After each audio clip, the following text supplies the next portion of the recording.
తెలుగమ్మాయి శోభితా ధూళిపాల ప్రధాన పాత్రలో తెరకెక్కిన హిందీ సినిమా లవ్ సితారా. అక్కినేని నాగచైతన్యతో నిశ్చితార్థం తర్వాత ప్రేక్షకుల ముందుకొస్తున్న ఆమె తొలి చిత్రం ఇది. విశేషం ఏంటంటే ఈ సినిమా కూడా పెళ్లి నేపథ్యంలో రూపొందింది. జీ5 ఓటీటీలో ఎక్స్క్లూజివ్గా స్ట్రీమింగ్ అవుతుంది. మరి ఈ సినిమా ఎలా ఉంది, శోభితా ధూళిపాల ఎలా చేశారు అనేది ఇప్పుడు తెలుసుకుందాం. ముందుగా కథ విషయానికొస్తే తారా అంటే శోభితా ధూళిపాల ఇంటీరియర్ డిజైనర్, అర్జున్ అంటే రాజీవ్ సిద్ధార్థ చెఫ్. ఇద్దరూ ప్రేమలో ఉంటారు. తాను ప్రెగ్నెంట్ అని తెలిసాక పెళ్లి ప్రపోజల్ తీసుకొస్తుంది తారా. ఓకే చెబుతాడు అర్జున్. అయితే తన ప్రెగ్నెన్సీ విషయం దాచిపెడుతుంది. అమ్మమ్మ ఇంట్లో నిరాడంబరంగా పెళ్లి జరగాలని కోరుకుంటుంది. అందుకు అర్జున్ ఓకే చెబుతాడు. కుటుంబ సభ్యులతో కలిసి కేరళ వెళతారు. అమ్మమ్మింటికి వెళ్లిన తర్వాత పిన్ని హేమ అంటే సోనాలి కులకర్ణి గురించి తారకు ఓ నిజం తెలుస్తుంది.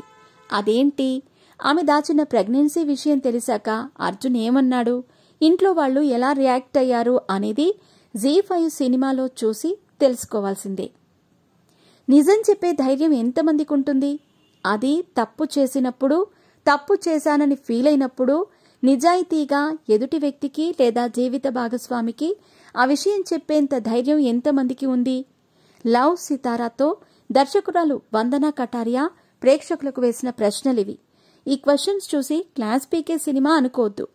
ప్రేమ, కన్నపేగు మీద మమకారం, క్షణికావేశం, ఎక్స్ట్రా మ్యారిటల్ ఎఫైర్ వంటి అంశాలను స్పృశిస్తూ తీసిన క్లాసీ ఫిల్మ్ లవ్ సితారా. క్లాసీ అని ఎందుకు చెప్పాల్సి వచ్చిందంటే ఇష్టం వచ్చినట్టు రొమాంటిక్, స్పైసీ సన్నివేశాలు తీసే స్కోప్ కథలో ఉంది. కానీ వందన అటువైపు వెళ్లలేదు.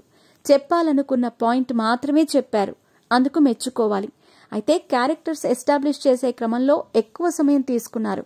అలాగే ట్విస్ట్ రివీల్ అయ్యాక క్లైమాక్స్ దగ్గరకు వెళ్లటానికి కూడా.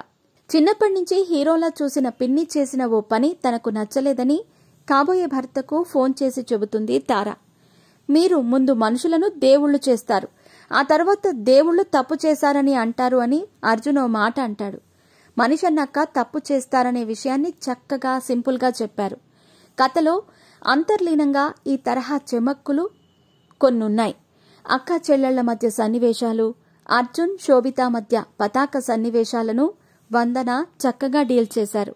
లవ్ సితారా తరహా కథలతో సమస్య ఏంటంటే అన్ని వర్గాల ప్రేక్షకుల నుంచి ఆమోద ముద్ర లభించదు. ప్రోగ్రెసివ్ థింకింగ్, రైటింగ్ రిసీవ్ చేసుకునే ఆడియన్స్ తక్కువ. మగతోడు లేకుండా ఓ మహిళ ఇద్దరు అమ్మాయిల్ని పెంచి పెద్ద చేసి ఓ స్థాయికి తీసుకురాగలదని అమ్మమ్మ పాత్ర ద్వారా దర్శకురాలు వందన చెప్పకనే చెప్పింది. ఇండిపెండెంట్ గా ఉండటం అంటే నచ్చిన వ్యక్తితో తిరగటం కాదని కూడా చెబుతుంది. అయితే అటువంటి సందేశం అంతర్లీనంగా ఉంది. వాటికంటే కథలో ఎఫైర్సే పైకి ఎక్కువగా కనబడతాయి. ఎటువంటి వల్గారిటీ లేకుండా అందంగా కథను తెరకెక్కించారు. లవ్ సితారాలో శోభితా ధూళిపాల చక్కగా నటించారు. ఎమోషనల్ సన్నివేశాల్లో ఆ పాత్రకు తగ్గట్టు ప్రవర్తించారు. అర్జున్ పాత్రలో రాజీవ్ సిద్ధార్థ ఓకే. ఇక శోభిత అమ్మమ్మగా బి జయశ్రీ, తల్లిగా వర్జీనియా రోడ్రిగస్, పిన్నిగా సోనాలి కులకర్ణి ప్రతి సన్నివేశంలోనూ ఆ పాత్ర మాత్రమే కనిపించేలా నటించారు. మిగతా నటీనటులు కూడా ఓకే. పాటలు కథతో పాటు వెళ్లాయి. పెద్దగా ఇబ్బంది పెట్టలేదు. కెమెరా వర్క్ బాగుంది. లవ్ సితారా ఓ సినిమాను కాకుండా ఒకరి జీవితంలో కొన్ని పేజీలు చదువుతున్న అనుభూతి ఇచ్చే సినిమా. ఈ తరహా కథలు అందరి జీవితాల్లో జరగవు. కానీ మనం ఎటువంటి పరిస్థితుల్లో ఉన్నా నిజం చెప్పాలనే సందేశాన్ని ఇస్తుంది. సినిమా స్లోగా ఉంటుంది, అయితే సున్నితమైన విషయాలను చక్కగా చెబుతుంది. ఈ వీకెండ్ ఇంట్లో కూర్చొని ఎమోషనల్ ఫ్యామిలీ డ్రామా చూడాలని కోరుకునే ప్రేక్షకులకు లవ్ సితారా చక్కని ఆప్షన్ అని చెప్పొచ్చు.